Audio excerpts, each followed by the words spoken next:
Shalom, peuple de Dieu, que le Seigneur vous bénisse. Je voulais vous parler un peu sur les caractéristiques d'un vrai enfant de Dieu. Un vrai chrétien, un vrai enfant de Dieu. Un chrétien, c'est une personne mise à part, comme vous l'avez toujours entendu, c'est une personne mise à part. Donc, le Seigneur vient, il nous prenne dans la boue, comme quelqu'un qui ramasse une bouteille. Alors tu prends la bouteille dans la boue, tu ne peux pas l'utiliser directement. Tu dois d'abord la nettoyer. Tu la nettoies, tu la mets maintenant à l'endroit où tu voudras l'utiliser. C'est comme ça un enfant de Dieu. Le Seigneur nous a pris dans le péché, il nous a sanctifiés avec son sang, il nous a purifiés. Il doit maintenant nous remplir de son esprit pour nous mettre à son service. Alors, un enfant de Dieu, est-ce qu'un enfant de Dieu peut voir ou soutenir quelque chose qui est du monde? Non. Puisque la Bible nous dit, si l'amour du monde est en vous, c'est que vous n'êtes pas de Dieu. Qu'est-ce qui est du monde? Qu'est-ce qui est du monde? Vous verrez un chrétien en train de suivre, de se prostituer. Il convoite le mari d'autrui, soit la femme d'autrui, il convoite l'homme qui ne lui appartient pas. Or, un enfant de Dieu ne devrait jamais convoiter. Un enfant de Dieu, c'est celui qui se contente de ce qu'il a, ce que Dieu lui a donné. Voilà le caractère d'un enfant de Dieu. Et aussi, est-ce qu'un vrai chrétien, j'en profite pour vous dire concernant le match, est-ce qu'un chrétien peut suivre le match? Est-ce qu'un chrétien peut suivre le match? Veuillez d'abord vous demander, avant que je vous donne la réponse, est-ce que y a-t-il une équipe de foot dans ce monde qui joue sans le fétiche ou sans la magie? S'il y a vraiment une équipe de foot qui joue au nom du Seigneur Jésus-Christ et qui marque le but au nom du Seigneur Jésus-Christ et qui se consacre avant d'aller jouer, là vous pouvez suivre le match. Mais s'il n'y en a pas, vous ne pouvez pas suivre le match. Un enfant de Dieu qui se dit chrétien, aujourd'hui ou demain vous le voyez dans des bars, dans des boîtes de nuit. Sachez simplement qu'il n'a jamais été enfant de Dieu, puisque le Seigneur avait dit, plusieurs viendront à mon nom. Alors quand vous voyez quelqu'un qui se dit chrétien, mais vous le voyez dans des bars, dans des choses comme cela, dans des histoires comme cela, en train de suivre le match et faire ces histoires-là, nous comprenons directement que la personne n'est pas de Dieu, c'est un soi-disant. C'est un soi-disant, comme le Seigneur l'avait déjà prédit, qu'ils viendront nombreux en son nom et ils feront encore des miracles. Vous voyez un pasteur, un prédicateur qui prêche les gens avec l'onction, mais quand il y a le match, il arrête même la prédication avant pour qu'il aille suivre le match. Je ne crois pas dans ce genre de personnes. Il n'est pas un enfant de Dieu. Il n'est pas vraiment un enfant de Dieu. Je voulais vous parler de cela, vous dire qu'un enfant de Dieu est séparé du monde. Tout ce qui est du monde, tout ce que vous voyez que dans ceci, il n'y a pas Dieu. Donc, vous ne pouvez pas aimer ni soutenir ce genre de choses. C'est tout ce que j'avais à vous dire. Un enfant de Dieu, c'est celui qui évite tout ce qui ne confesse pas le nom du Seigneur Jésus-Christ, puisque c'est lui-même Dieu.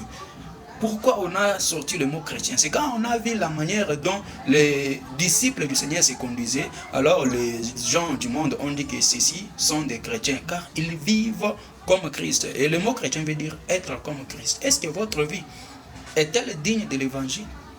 Est-ce que votre vie est-elle digne d'être enfant de Dieu? Est-elle digne d'un enfant de Dieu? Quand vous devenez enfant de Dieu, il doit, ça c'est là c'est son devoir, il doit déraciner la soif du péché en vous. Si vous êtes enfant de Dieu, vous vous masturbez, vous êtes enfant de Dieu, vous convoitez, vous êtes enfant de Dieu, vous prostituez, vous volez, vous mentez, surtout le mensonge. Le mensonge, c'est comme si c'est devenu quelque chose de simple aujourd'hui, les gens négligent cela. Or, la Bible dit, le diable est le père du mensonge. Et alors quand tu mens là, tu penses que tu es enfant de qui? Enfant de Dieu. Avec le mensonge, Dieu a déjà menti une seule fois dans l'histoire. Dieu n'a jamais menti. La Bible nous précise que c'est le diable qui est le père des mensonges. Alors vous mentez et vous vous dites que vous êtes enfant de Dieu. Je ne crois pas dans cela. Un enfant de Dieu, vous ne trouverez jamais en lui ce qui est du monde. Je ne dis pas qu'il sera un homme toujours saint, un homme parfait. Un enfant de Dieu peut commettre l'erreur. Il peut tomber, il peut rétrograder. Cela ne veut pas dire qu'il est perdu. Mais s'il est vraiment enfant de Dieu, il doit retourner vite auprès de Dieu. C'est quelqu'un qui tombe. Quand tu tombes par terre, tu te relèves vite. Tu te relèves. C'est comme ça avec un enfant de Dieu. Tu ne peux pas, au cours de la route, tu heurtes comme ça, tu tombes et tu restes couché. Tu dois te relever. C'est comme ça avec un enfant de Dieu. Et tu ne dois pas répéter cela. Donc, tu ne dois pas seulement commencer à heurter chaque jour sur la même pierre là qui t'avait fait tomber hier. Tu viens, tu heurtes encore aujourd'hui, tu tombes. Demain encore, c'est là. Quand ça devient une habitude, c'est qu'il y a, ça ne va pas. c'est qu'il y a un seul papa. Je voulais juste vous dire que la Bible nous a dit, sortez du milieu de mon peuple. Le Seigneur a dit, sortez au milieu de tous ceux-là qui se disent chrétiens, mais qui ne le sont pas. Et qui ne l'ont jamais été. Puisque Dieu sauve une seule fois pour toutes. Et quand il sauve, c'est pour du bon. Dieu ne peut pas sauver quelqu'un aujourd'hui pour que la personne tombe demain. Si vous voyez quelqu'un qui servait le Seigneur avec puissance et qui tombe dans le péché, croyez tout simplement qu'il n'était pas encore sauvé. Qu'il n'était pas encore sauvé. Quand Dieu sauve, c'est une seule fois pour tout. Pour toutes, une seule fois pour toutes.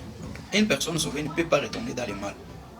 Oh, il avait la Bible, il prêchait, il chantait, il faisait le miracle, mais aujourd'hui, voyez, il faisait cela comme tout le monde peut le faire, même les marabouts. Vous savez, un enfant de Dieu a quelque chose que le diable ne peut pas imiter. Un enfant de Dieu a quelque chose que le diable ne peut jamais imiter, c'est l'amour. Vous savez, le diable peut imiter la prédication, il peut prêcher. Le diable connaît la parole, il peut prêcher. Il peut prêcher avec puissance. Le diable peut imiter le miracle, il le fait toujours. Le diable peut imiter la prophétie, il le fait toujours. Mais jamais il ne peut pas imiter l'amour de Dieu. Le diable ne peut pas avoir l'amour. C'est là qui fait la différence entre les chrétiens et les soi-disant chrétiens et les incrédules et le prétendant chrétien. Le véritable chrétien a l'amour de Dieu. Si vous voyez quelqu'un qui se dit qu'il est chrétien, mais qui a de la haine, de la jalousie, comprenez qu'il n'a pas encore fait l'expérience avec le Seigneur comme Paul Sayoul l'avait fait.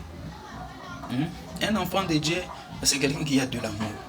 Voilà, je chute sur cela. Si vous dites que vous êtes chrétien, vérifiez bien. Je ne vous condamne pas. Je ne le refuse pas. Mais vous seul, examinez-vous. Est-ce que vous avez de l'amour? Puisque les pharisiens avaient demandé au Seigneur, quelle est la loi la plus grande que toutes les autres? Le Seigneur avait dit, la loi la plus grande, c'est l'amour. Vous devez aimer Dieu en premier, et après vous aimez votre prochain comme vous-même. L'amour ne trahit jamais. L'amour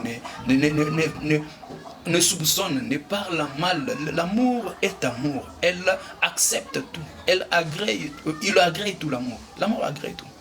Est-ce que vous avez l'amour? Vous dites que vous êtes enfant de Dieu. Est-ce que vous avez l'amour? Est-ce que vous avez l'amour? Puisque si vous avez l'amour, vous ne pouvez pas voler. Si vous avez l'amour, vous allez aimer Dieu. Alors quelqu'un qui aime Dieu sait que Dieu n'aime pas les mensonges. Dieu n'aime pas les vols. Dieu n'aime pas toutes ces choses que vous connaissez là. Si vous aimez Dieu, vous ne pouvez pas les faire. C'est tout ce que j'avais à vous dire. Que le Seigneur vous bénisse. Un enfant de Dieu ne peut pas convoiter. Puisque c'est quelque chose que son Père n'aime pas. Dieu, si vous êtes enfant de Dieu, si vous naissez de nouveau, Dieu déracine la racine du péché en vous. Et vous devenez pur.